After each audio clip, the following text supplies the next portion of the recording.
This is Pixelated Audio, and you're listening to Expansion Pack 17.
And welcome back to Pixelated Audio, your bi-weekly video game music and retro gaming podcast.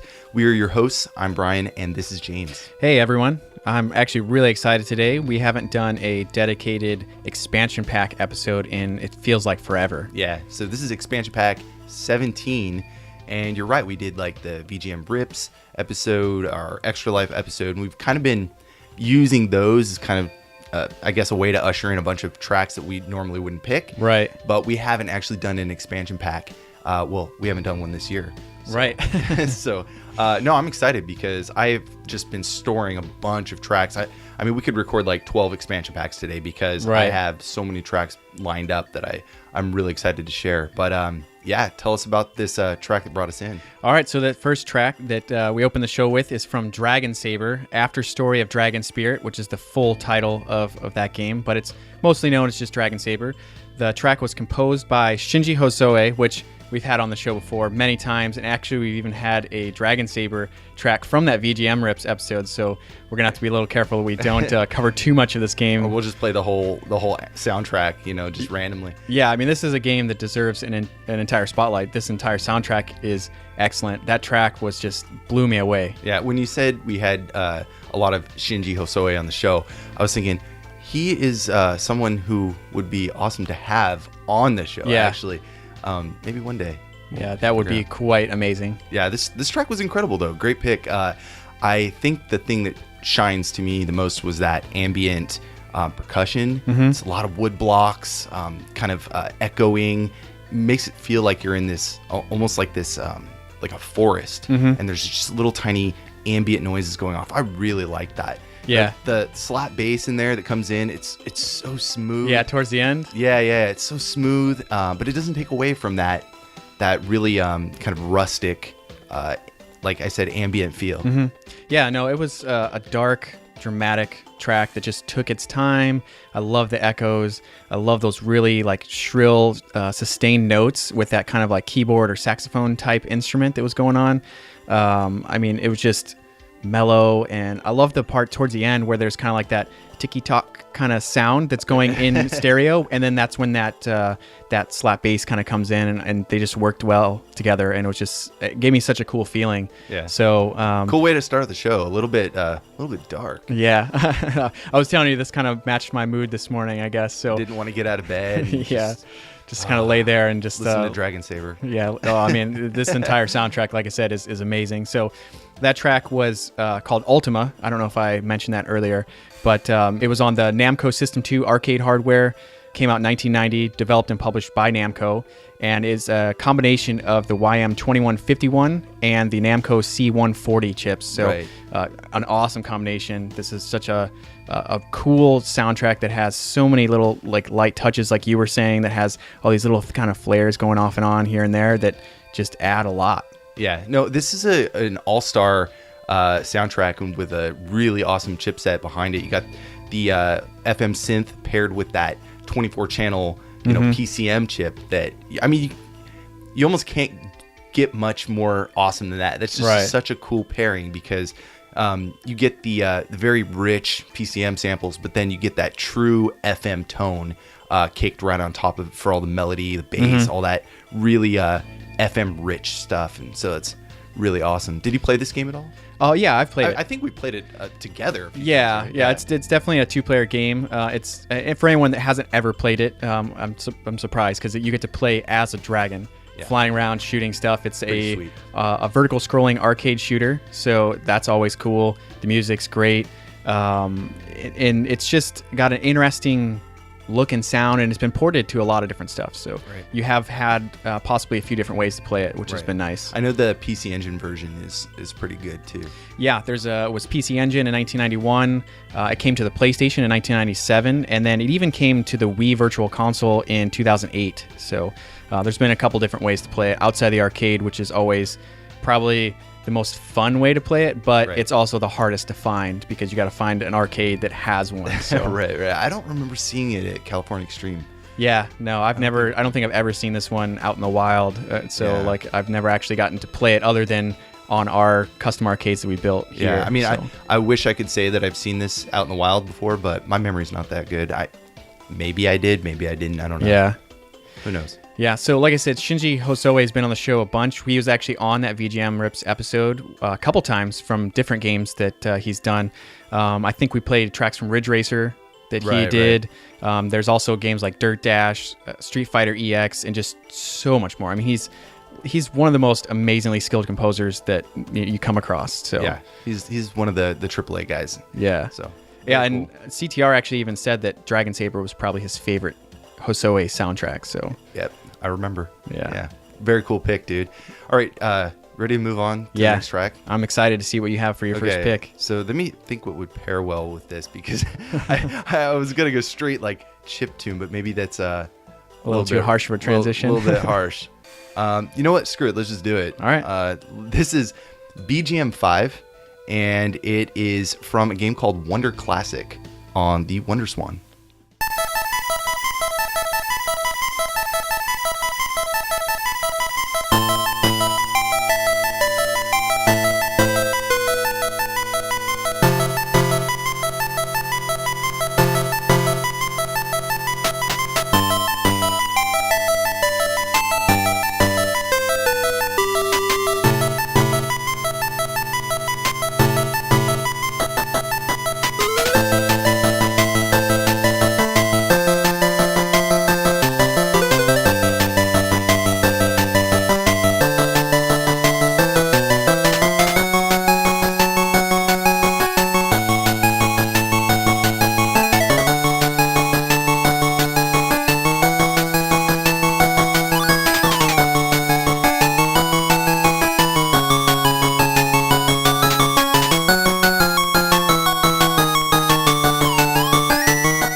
So that was BGM 5 from Wonder Classic on the Bandai WonderSwan Color, released in 2001, and this track was composed by T. Fujitani. I don't really know much else about the guy. This is the only credit that I could find. I'm sure he's done some other stuff, but I just could not find it. Yeah.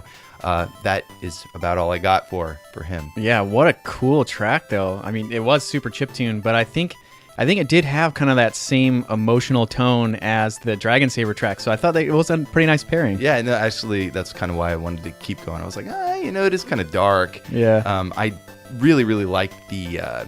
it's got that Halloween vibe. A little bit, yeah. Yeah, and then the glissando for everything on the WonderSwan is just so pronounced. You can hear each step as the note travels from it's like that slide, but you can hear it's not a smooth transition, yeah, which adds to that chip nature of everything, which I think is actually a really cool feature. Yeah. That makes things like the WonderSwan sound really great. And there's like those cool like slides that I was like, oh man, because the track, it has a relatively like simple melody to it. It's simple, yeah. But they have like really cool flourishes to it, like the slides and just some of the other cool little touches I thought were really nice. Yeah. This is a golf game.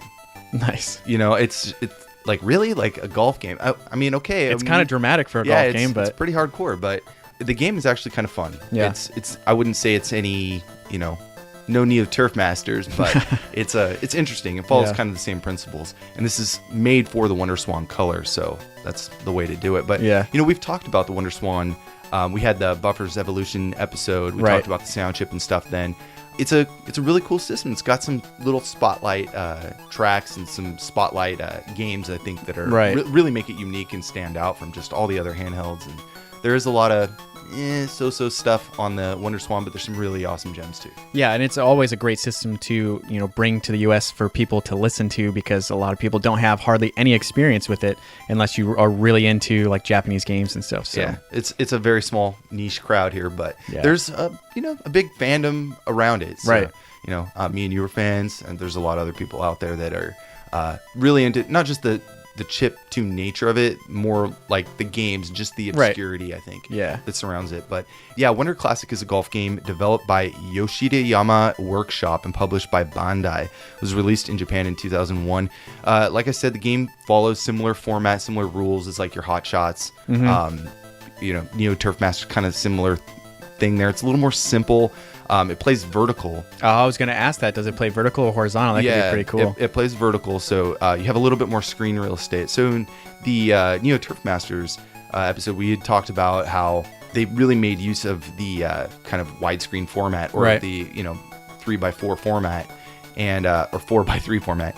And they had to bunch stuff on the side, and they kept stuff really vertical, just to keep the field of view. Yeah, because they had like a map, and like you could see the hole, and you could see your swing gauges and stuff. So it ended up leaving the play field very vertical in a horizontal format. But I could see like it being really cool on a vertical format. Right. So what this does is it drops those tools, like your slider for like how you hit your power or whatever. It drops those down, and it brings like all your like your par, like what your stats and stuff up to the top. So you still have like this huge range of view space, and nothing really gets in the way. So it's kind of unique. It's I wouldn't say it's an incredibly an amazing game, but I had fun. I played it for like 20-30 minutes. Yeah, that's awesome. I was digging it. Yeah. I don't really have anything else to say about it. Okay, well, check it out. There's a few other tracks on this game that are pretty noteworthy. Yeah. But this is one I picked. I was just like, feeling that WonderSwan. Yeah. Anyways, what do you got for us? All right, so I'm going to be moving over to the PC-98, which, like the Amiga, has become it's hard to get away from the PC-88 and 98. So this is going to be a track from Touhou Reiiden, Highly Responsive to Prayers, and the track is actually called Highly Responsive to Prayers.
You just heard Highly Responsive to Prayers from Touhou Reiiden from the PC 98, composed by Junya Ota.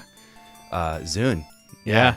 This is an interesting pick out of the whole series because I'm a fan actually of the Touhou stuff. Yeah. The early Touhou stuff, the PC 98 stuff. And this was an interesting track. I'm not saying I don't like it, but I'm not saying I love it. Yeah, it's definitely not like one of the best tracks out of it. I wanted to kind of just have a little bit of an introduction, kind of a track that I liked at the time that I was listening. I thought that it was kind of fun and not like in a happy fun way, but like it was simple. It had cool bells and chimes. I like the drums. It kind of had that Mike Myers Halloween sound, like you just kind of mentioned with your track. Right.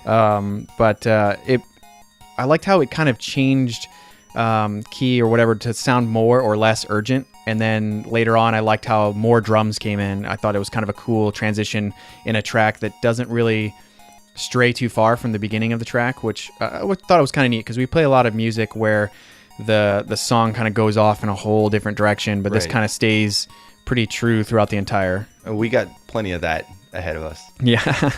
But the Touhou stuff really, I mean, you can spot a Touhou track from a mile away. Right.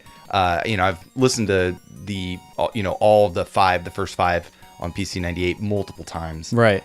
Big fan of a lot of the tracks, but there's something that's very, I guess, distinguishable about his style. One thing that I wish Zune could do was maybe use a little bit more of that bass in his tracks. His tracks are usually a lot more on the high end, and they do feel a little bit more like squeaky than I can see that. Because if he added just a little bit more bass in there for some of the tracks, I think it would have a lot more rich vibe, a lot more I don't know, more gusto. That's probably my only little quirk, but I do really like his style. I think he's a very interesting composer. Right. I think that's why towards the end of the track, when they added more drums in, I think that's when I liked it a little bit more. I thought it was a nice addition. But I liked that it was missing, and it felt like something was missing until it got to that point, because then having the drums with a little bit more of a heavier sound kind of come in there and kind of pepper in, I thought made the track feel a little more dynamic. It had something to play off of all those high chiming noises that were coming in. But I mean, I've heard of the Touhou project, and we've talked about it before. Yeah, and I've listened to the music. Yeah, and I've listened to the music a lot, but I didn't really know a lot about it. I had no idea that the composer is also the guy that does the music, or does all the graphics, does the gameplay, the story, programming. Army. Yeah, I mean that's nuts. And it's not like a small group of games. I mean, the first ones on the PC 98, or there's 5 of them. Right.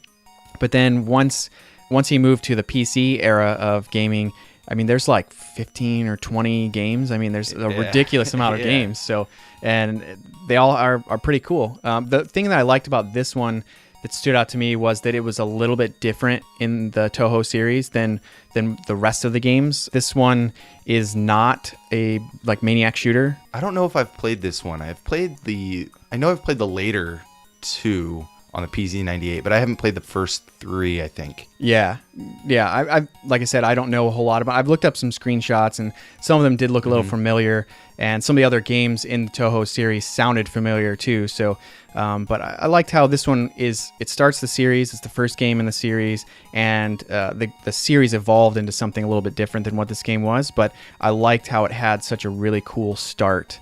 Like I said, I picked this track because it was a little bit different. I didn't want to like just pick the best songs from the series, because I would love to do like a Touhou series on the show. So yeah, I still think like Mystic Square or one of the other ones would be a really cool episode to kind of look at. Maybe we can get Zune on sometime. That would be awesome. Yeah, he's a really interesting guy. He does a lot of I guess lectures and stuff at universities and game conferences, kind of talks about game development and his process behind it, because really the guy is, I mean, you can not be a fan of the genre, but the guy is a genius when it comes to creating something that is both engaging and, melodically coherent. I think, he is on both ends of the spectrum, and not a lot of people have that talent to be both an engineer and a composer. Right. And also do art. And so there's, a lot of different fortes this guy is. Right, and I mean, you see people that do have stuff like that, but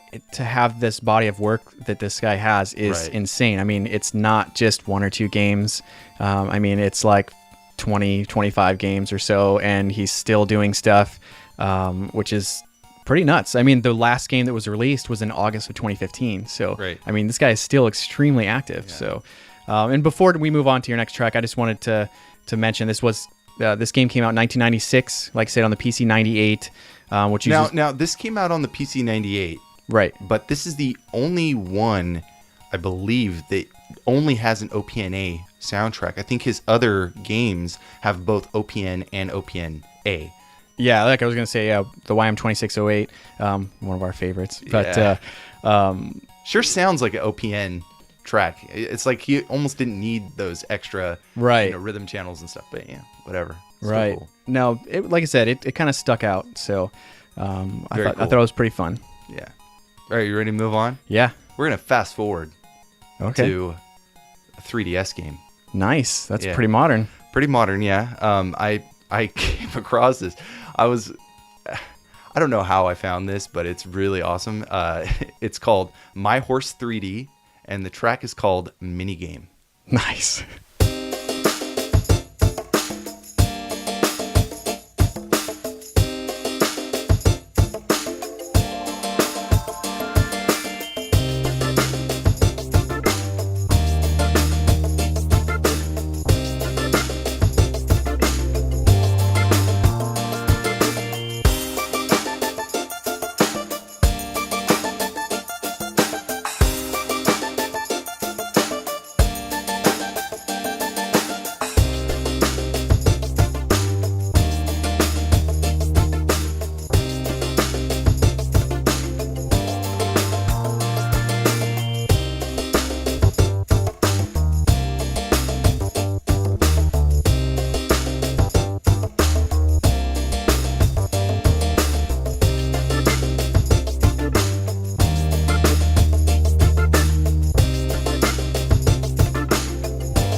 All right, that track was called Minigame from My Horse 3D, Best Friends. And I don't have a composer. I spent a lot of time looking. I'm sure it's somewhere listed, but I couldn't find it. Like, how can a modern game not have a credit somewhere? Yeah, trust me. I'm sure that it's out there. And I wasn't about to go play through this game and try to get to the ending.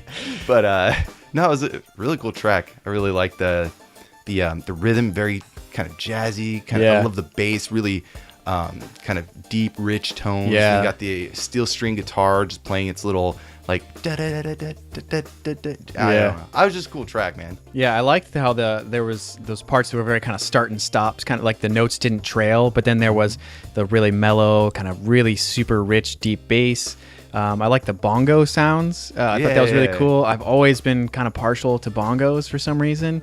And then I love how in this track there's that cymbal crash that sounds like and it to me is like, oh man, it's like it kind of goes with this track because it feels kind of refreshing. Like there's like a mellowness, but then there's like an energy level that kind of just like seeps in. Like we were both kind of like bobbing our heads to the track. Like this is it's really cool. I mean, and I was telling you, I've seen this game like at thrift stores and stuff like that, so I might have to pick it up just to listen to the soundtrack. This is definitely one of those games that's probably floating around like every like bargain bin. Yeah, with all the Hannah or- Montana and like Zach and Cody. brats and all that stuff, or like at every Goodwill imaginable. Yeah. Now this was released in 2015, so just a few years ago. It was developed by Interactive Arts and published by Gamers Digital. Now the thing is, I believe this was actually only a 3DS eShop title, and really? it only had a physical copy in Europe. I could be wrong. Okay, well, But, I like- could be looking at other horse trainer games and well, stuff. there's a DS version that came out, I think, a year before that you're probably thinking That might of. be it then. And there's a lot of games like this. Yeah. For the system, like a ton. Especially So- for the DS, and so- they all look exactly the same. Too. They all look exactly the same. It's got this cute, girl petting a horse, and the Yeah. horse is like drooling on the screen. I don't know. But it's trying to find information on this game was hard. Right. Like this is one of the first times I actually had to go to Nintendo's website to get information, because there just wasn't anything anywhere. Like some guy did a review of the game, but he just said like his favorite things about it. I guess the game details here. This is according to Nintendo's website. Okay. I'll just read it for you so it makes sense. Your new best friend will depend on you and let you ride him, but only if you care for him properly and build his trust. Enter beauty contests and jumping tournaments where you must work together to win, and so much more. Choose your dream horse from a wide range of warm, cold, and full-blood horses such as Arabian, Frisian, and Freiburger breeds. Nice. Yeah, there's quite a lot. Shop for useful and fashionable equipment, including a wide range of selectable saddles, blankets, bridles, and brushes, as well as chic riding apparel. Nice. Yeah. I mean, I don't know. I guess if I was a little kid, I could see if I was into horses. I mean, because when I was playing Red Dead Redemption, it was pretty fun to find the different horses, the ones that had different personalities. Very different game, my friend. Oh, yeah, of course. But having the whole horse aspect where they act different, they look different, they behave, they have different stats and stuff. This game takes it a step further with saddles and different stuff you can decorate them with. But I mean, I guess it's like a modern day Tamagotchi. Like, it take care of it. If you don't, if you neglect it, it doesn't really want you around. And The game actually looks kind of pretty. Yeah, I bet. It's 3D looks good. Models look good. There's this part. So I was watching the little demo on Nintendo's website. It's like there's this image of somebody holding like a horse, the horse's foot, with a horseshoe and everything. Right. And like you can get a pick to like pick the crap out of their to horseshoe. clean their shoe. Yeah. And it's like with a touch screen and stuff. With a stylus. Yeah. I was like, well, okay. Well, I mean, with a game like that, you expect it has to have some cool features where they actually put some thought into this game a little bit. But I almost don't think so. I think that maybe this game, but there's a lot of games that I don't think care. Yeah. But anything to make a sale. Yeah. But that's one of the things I love about these episodes is that,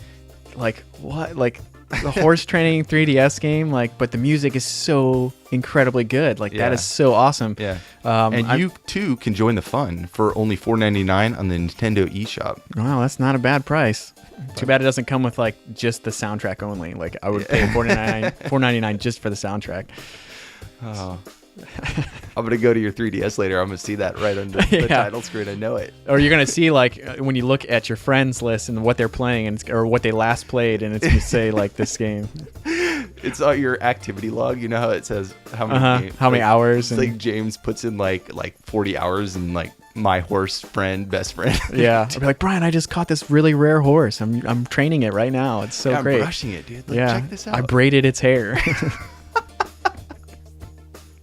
All right, enough about 3D horses. Yeah. All right, what do you got next for us? Well, I think I'm about to set your horse on fire with a track from Grindstormer, and the track is called Nightbird, which is a boss track.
You just heard Nightbird, which is a boss track from Grindstormer, composed by Masahiko Yuge.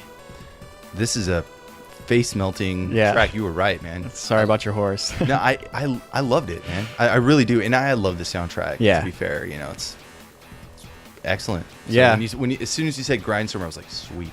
Which track? Yeah. No, and some of you might know it as VV or V5, which is the other names for it. So that's the Japanese version. But it's not actually the first time we've talked about Grindstormer on the show. We actually had a track from the Genesis version on a previous expansion pack where our guest picked a track from it. So we played Moon and Stars, I think is what it was called. I thought we played an arcade track from it too, but maybe I'm not sure. Maybe it's just this one. Yeah. Well, I know that one for sure from the Genesis, but I wanted to play like a more boss, like aggressive track. I think between the 3 tracks I've played, they kind of progressively get more intense. And very aggressive track just to match my last track. Yeah. And this is my 3rd arcade shooter. This is another vertical scrolling arcade shooter. Came out on the Toplin 2 arcade hardware in 1992. Developed by Toplin and published by Taito. So, and it was using the YM2151, which is another amazing chip. So. Yeah.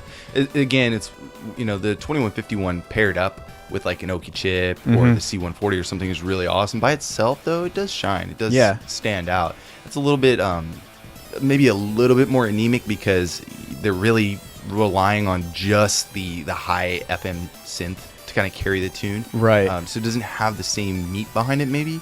But I still like it. I still think it's a great track. Yeah, no, I liked how this track was really heavy, fast-paced, grungy, exactly what you would expect from a boss track in an intense shooter game. That guitar solo, that grungy guitar solo, which is so nuts. Yeah. Yeah, it definitely reminded me of that track a little bit. It was just so insane. So yeah, very cool, man. So have you played this game?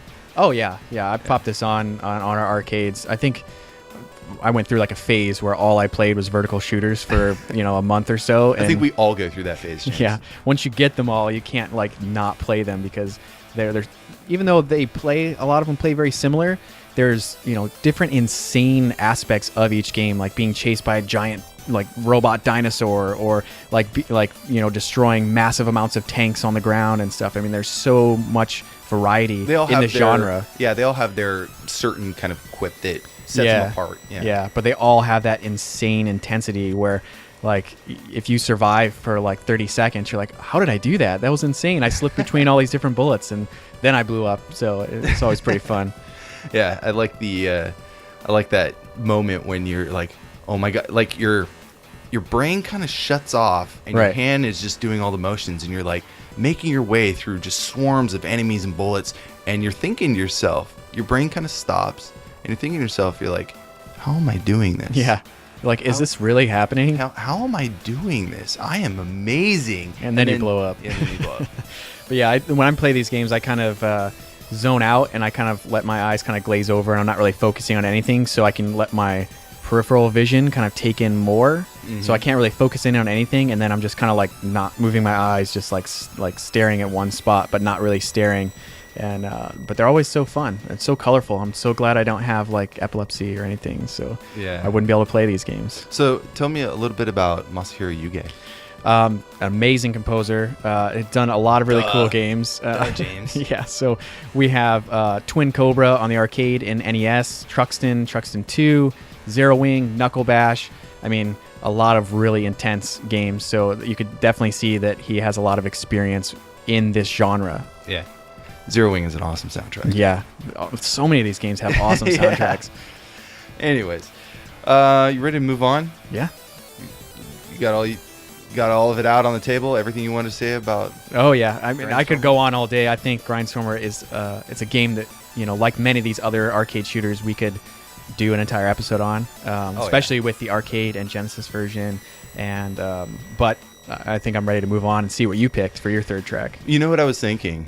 What's been missing from our show for a little while is Barry Leitch. Oh, yeah. We haven't had a track from him in a while, and so it's overdue. So I picked a track, and specifically I was like, okay, Barry's a good friend of the podcast. Right. I was just talking to him the other day. I was just talking to him the other day too. And he's a good friend of the show, just really nice guy, really easy to talk to about anything. I talked to his wife about Mexican food in Scotland. That's awesome. The other day, yeah. But he's just a really awesome guy.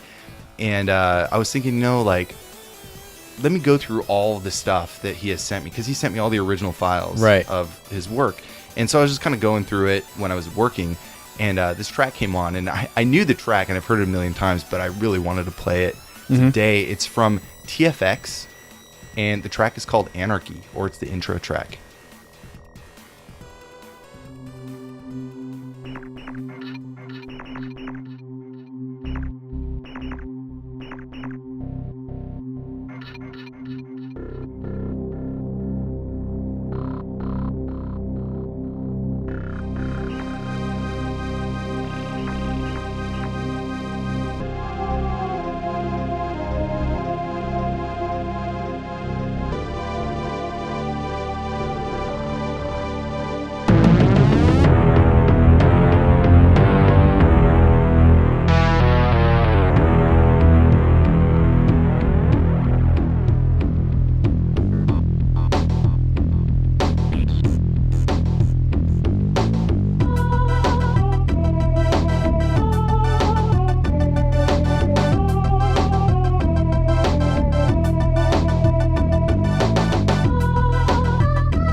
right, that track was titled Anarchy, or the intro track of TFX, which is Tactical Fighter Experiment, on the Amiga. And this was developed by Digital Image Design and published by Ocean in, I want to say, 1995. It came out on DOS first, for PC first, and then later came over the Amiga. I'll explain that in a second, but what an awesome track, right? Yeah, I mean, pretty much anything Barry does. I don't think I've ever heard a bad Barry Leitch track, but I've heard a few. I've heard a few.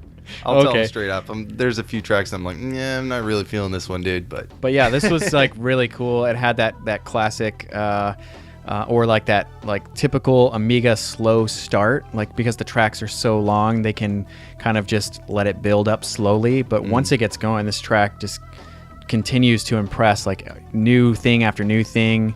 I've always loved in Barry's tracks how he has such cool little samples and little flares all over the place. It's not just like, oh, I found like this really cool sample and I'm going to use it like over and over. It's like I've got like 10 or 15 different samples. I'm going to put one here, put one there, and it's like it's really cool the way that he kind of fills up a track. Right, really cool arrangement. Yeah, his stuff is I mean 99% of it is stellar. Yeah. It's the guy puts out gold. He can't really make a lot over like good. What it was like 240 games or something he's credited for doing or something. He's been doing it for 20 something years. And no, it's just his style, and this is a really early track for him, a really early game. So I mean, this track is a journey. It starts off very like apocalyptic, and I mean it takes some time to get in, get started, and then it hits this that double bass kicks in, it hits that double time, and it transforms into this just rockin', really energetic track. There's his little Barry Leitch signature scales and stuff will come in. You almost can hear a little bit of like a Top Gear maybe in there, I can maybe see that Lotus a little bit or something. And then he uses a lot of those earlier sounds, kind of going back to what you were saying, a lot of those little samples in the beginning, and he brings them back and reintroduces them into this kind of fast upbeat part. And it sounds totally different, totally unique. And I just thought that the track has great pacing. It starts off slow, but I think that defines how the song was meant to be written. Yeah, I mean, it's like this track has like a snowball feel to it, where like it starts going, it's slow paced, and then it picks up and kind of gets to a spot where it gets a little bit more intense, but it's definitely not all the way there yet. And then he might kick it up a notch and then take it someplace else and then bring it back to where it's like insane, and then you might have another slow part. And so to me, that kind of makes me think that possibly in context it could give the music a little bit more of like an interactive feel, like because you're not going to be just standing still in a game no matter what kind of game it is. So it might kind of every so often like link up to where you're like, oh wow, that like made it feel like whatever I just did was more intense, or like now it's like more creepy because it's getting slower paced because I just walked into this room or whatever. So right.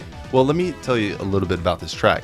It has a little bit of a backstory to it. So the reason why I said this is the intro track, but it's also called Anarchy, is because way before this game was out, there was a demo party that Barry was attending. It was an Anarchy party.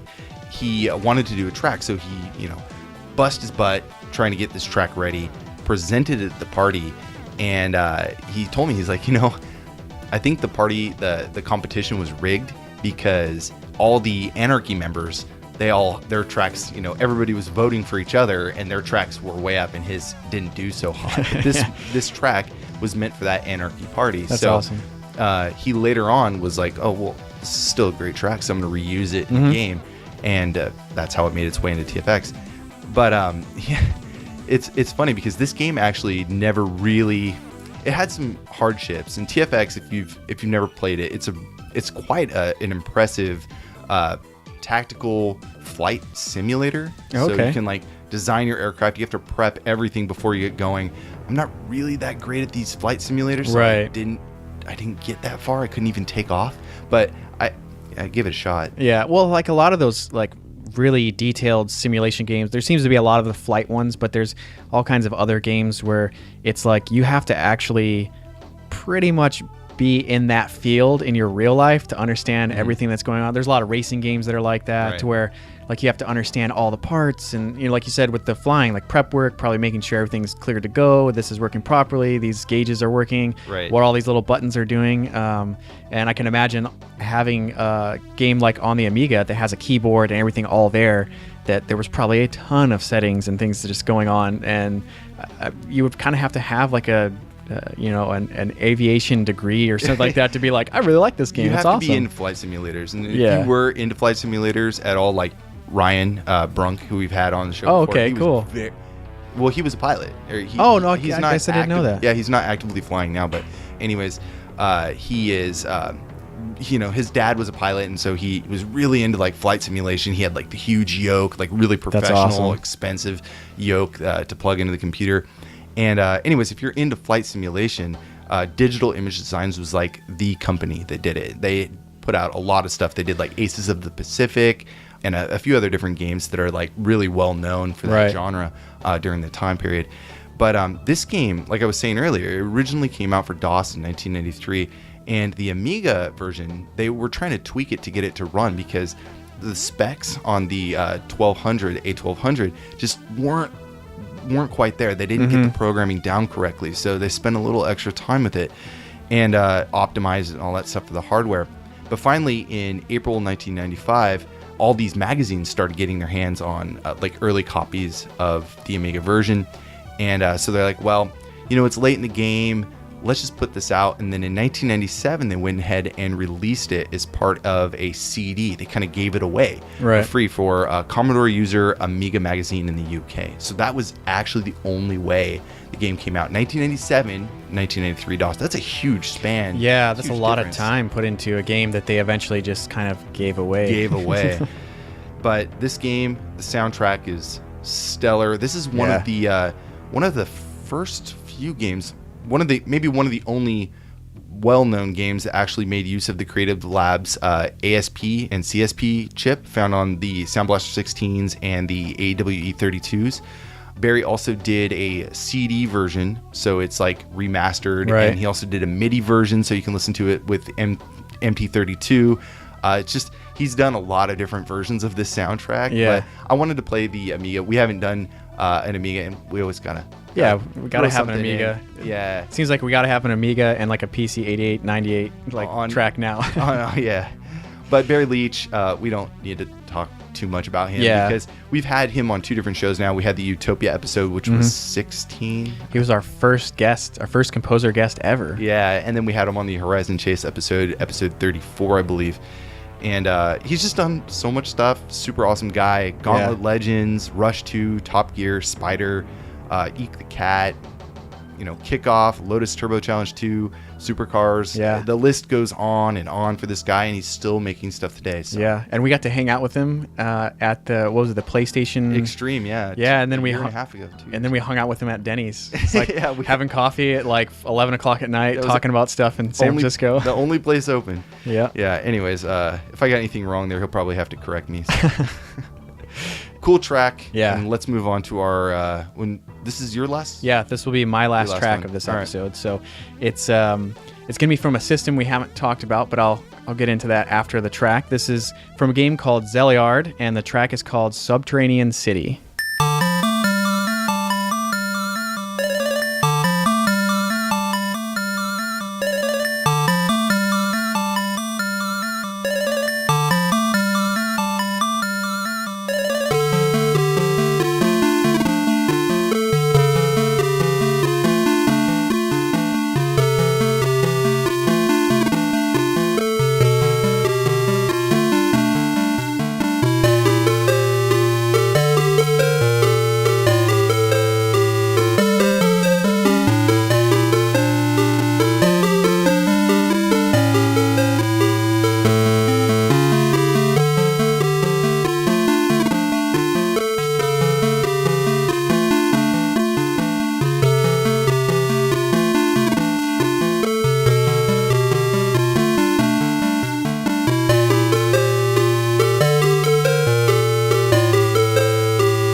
You just heard Subterranean City from the game Zeliard on the Tandy 1000, which came out in 1990, developed by Game Arts, published by Sierra Online, and composed by Mecano Associates.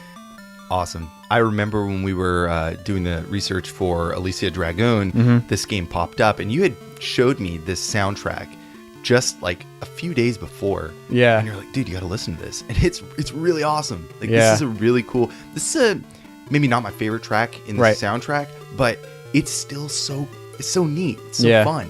They did some cool things in this actual track that I thought were kind of neat. But yeah, like I mentioned earlier with one of the other games I picked, like, I didn't really want to pick the most amazing track from the soundtrack, which, I mean, it's kind of subjective. Somebody might love this track the most, but because I would like to do an episode maybe on this, and I don't want to kind of do the best stuff and then be like, okay, this is all the stuff that's left. But I did like it. Give every track a fair shot. Yeah. Yeah, and I liked on this one. I noticed that some of the notes feel like they're tripping over each other, and obviously that was very intentional, which I thought was kind of neat. It had a cool vibe to the game, or to this track. It was kind of sad and mellow, but there was some parts that kind of have like flare-ups of different emotions, which I thought were kind of neat. And plus, I mean, this is the Tandy. We haven't talked about it, so I thought it was kind of neat to do the Tandy version of this game, because this game came out for a few other systems.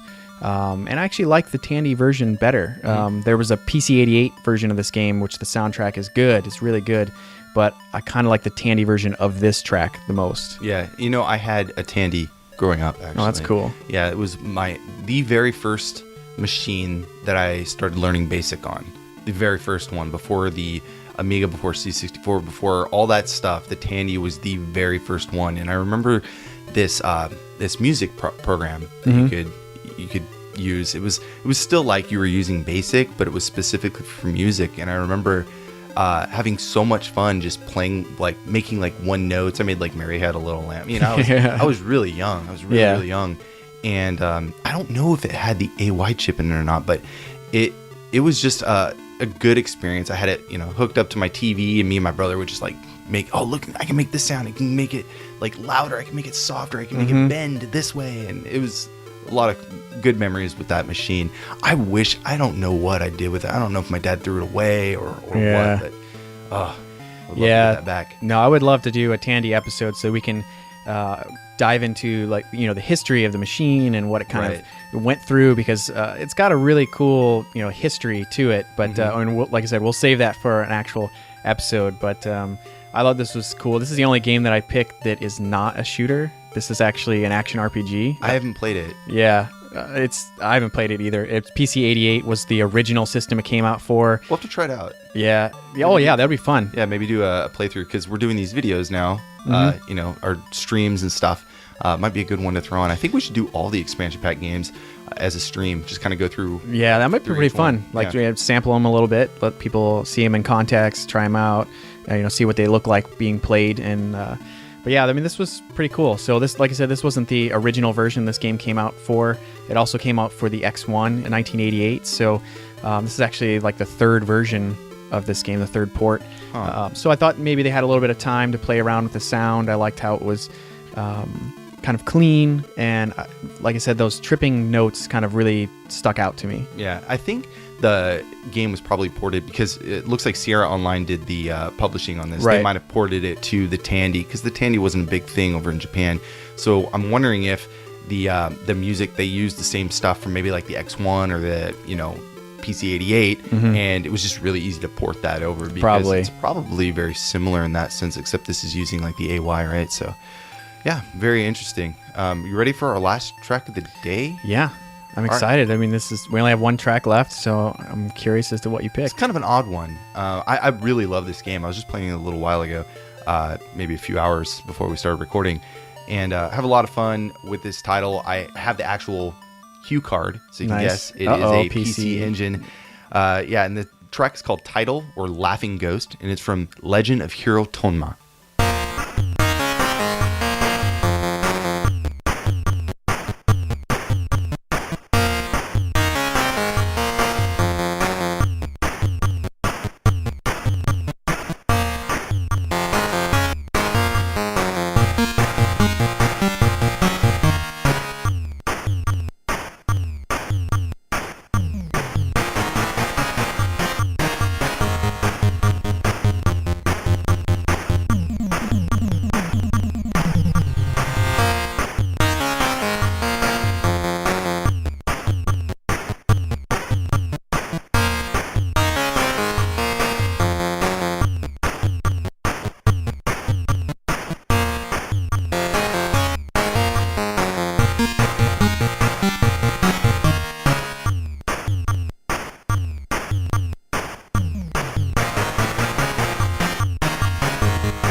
All right, that was the title screen music titled Laughing Ghost from The Legend of Hero Tonma, composed by Masahiko Ishida, and this was released in 1991 for the PC Engine and then in 1993 for the TurboGrafx 16 here in the States. Awesome. It's a pretty cool little track, right? Yeah, pretty simple, but it did have some really cool, stereo panning and other little flourishes that kind of added to the really simplistic track, which I thought was kind of nice. Yeah, I just heard it and I was in the car and I was just like, yeah, this is my groove right now. Yeah, especially since this is a game that you actually really enjoy. Yeah, no, I love this. It's a really interesting little title. It's a standard kind of platformer. You play as this guy Tonma, who is a hero, and this game is about his legend. Nice. You worked it all in the title there. Yeah, no, it's a really kind of simple platformer. Like I said, you get these power-ups. You shoot this. It's almost like Carnove. Did you ever play that? Yeah, I've played that. Yeah, so you shoot this little fireball out and you get little upgrades and power-ups. And the basic premise is to get through the level, kill the bad guys, kill the boss, move on to the next level. Very simple, but a total blast to play. And it's very challenging too because one hit, instant death. Wow. And that's it. I would recommend, if you haven't played this, to go through it and give it a try. What's really neat about this game, and I'll tell you, this is the thing that me and you have talked about before on the show, whenever we see a game that has something you can listen, like a sound test, right? And this has a really cool one, it just makes the game so much more, like they put that extra effort to make fans or, video game music fans enjoy like their own kind of like way to listen to the music. It's just awesome. And this has a really cool little selection where it has all the track titles, and it also shows the meters for each channel and how they play and stuff. So I thought it was awesome. I made a little video and I uploaded it to our YouTube, so you can check that out nice. Later on. Yeah, it's always so great when they add stuff like that because, for us, we love video game music, and not everyone that has made a game cares about the music that's gone into their game. So to see people that are proud enough to display it as a separate piece, and then some people take it a step further and they create these really cool menus, or you get to see like the official track titles and stuff, and it's just really nice to see that they cared about that aspect of the game too. Yeah, I think High Seas Havoc still is one of the coolest ones though. Yeah, with the little guy and the little conductor. Yeah, that was there cool. was some I think it was, I don't remember which game it was. It was some PC-98 game that when we looked, it had like an entire like stereo setup. Oh, that was Ground Seed. Was it Ground Seed? That was Ground Seed, that was nuts. That was really cool. Yeah, it was like its own CD player. Yeah. Insane. Anyways, so the composer, Masahiko Ishida, he is an IRM composer, joined the company in 1987, and he used the handle OGI, or Geo, or Geo, however you want to pronounce it, for most of his titles. He's most well known for his arcade soundtracks. There's Image Fight and R-Type 2, but he's also really respected in the video game music scene for Ninja Spirit and Dragon Breed. And awesome. There's a little blurb here I saw in VGMPF, so this is from him himself. IRM's arcade game and sound tool was great. It was more than what most commercial software had. High performance. It was kind of like Recomposer software, which we've heard about that software from numerous composers already. So it was like Recomposer software. It had keynote, step, gate, and velocity, and you could use a MIDI keyboard with it. So that's pretty awesome. That's what he used to compose most of his IRM stuff, apparently. So, that's cool. Yeah, very cool game and awesome track. In fact, this is an example. This isn't the most amazing track in the soundtrack. There's a lot of really cool stuff in this that's just kind of packaged in, but I thought this was a fun way to end the show. Yeah. No, I totally agree. I like it. It's got a simple, nice feel to it that I think actually works out well as an ending kind of track. Yeah. So, had a good time doing an expansion pack today. I'm stoked. Got a lot of really great music, and I had fun. Yeah. Just sitting back, chilling with you, listening to some tunes, and you guys, really hope you enjoyed it and hanging out with us today, and really appreciate it. Yeah, it's been fun shaking off some of those expansion pack cobwebs. Yeah. So it's always neat to go back to a style of an episode that we feels like we haven't done in a long time. And I know that that you listeners have always written in and said these were really fun and cool to find a variety of new music, and it's the same thing for us. It's fun for us to just dig up crazy tracks that we enjoy. Yeah. Anyways, if you want to know more about the show, you can find us online at pixelatedaudio.com for our show notes with all the track lists and everything like that. We can also be found on Facebook, Instagram, and Twitter at Pixelated Audio. As well as Twitch, which we've been working on getting all that going. We mentioned we're going to be doing some playthrough videos. I really like that idea of like a Twitch stream that's just expansion pack games that we've talked about. So that'll be fun. It's just something fun extra for us to do. Both me and James will do our own individual streams to the Pixelated Audio account, and sometimes we'll get together and do a stream. Depends on our availability, but keep an eye on that. Subscribe, or what do they call it on Twitch? Follow, I think. Follow. Put on your what is it, the notifications, so that you get a notification to your phone or whatever if we're playing. Yeah, we've done a few, but we're just starting to kind of get into the swing of things. Yeah. So. Anyways, if you like the show, please leave us a review on iTunes. We always appreciate that. We've got a lot of really nice reviews, so we just want to say thank you guys and keep them coming, and it means a lot to us. Yeah. And if you're new to the show and you want to check out some of our past episodes, we've got a pretty big backlog and some really cool new stuff that we started this year. One of our first episodes was a new style of episode, which is the Pixelated Audio music disc, which are kind of like an expansion pack, but they focus on the Dojin music disc scene, which is a ton of really amazing tracks in there. There's also Bangai-O for the Dreamcast, and Alicia Dragoon, which was a game that we mentioned in this episode. Yeah, excellent. That was such a fun game, fun episode to do. And we got to learn a lot about Mecano Associates. Yeah, had a nice little interview, which was pretty cool. Yeah, and if you haven't checked out the interview, the written interview, that's also posted online as well. Yeah. Anyways, thank you guys so much for listening, and we will see you back in a few weeks for the next episode.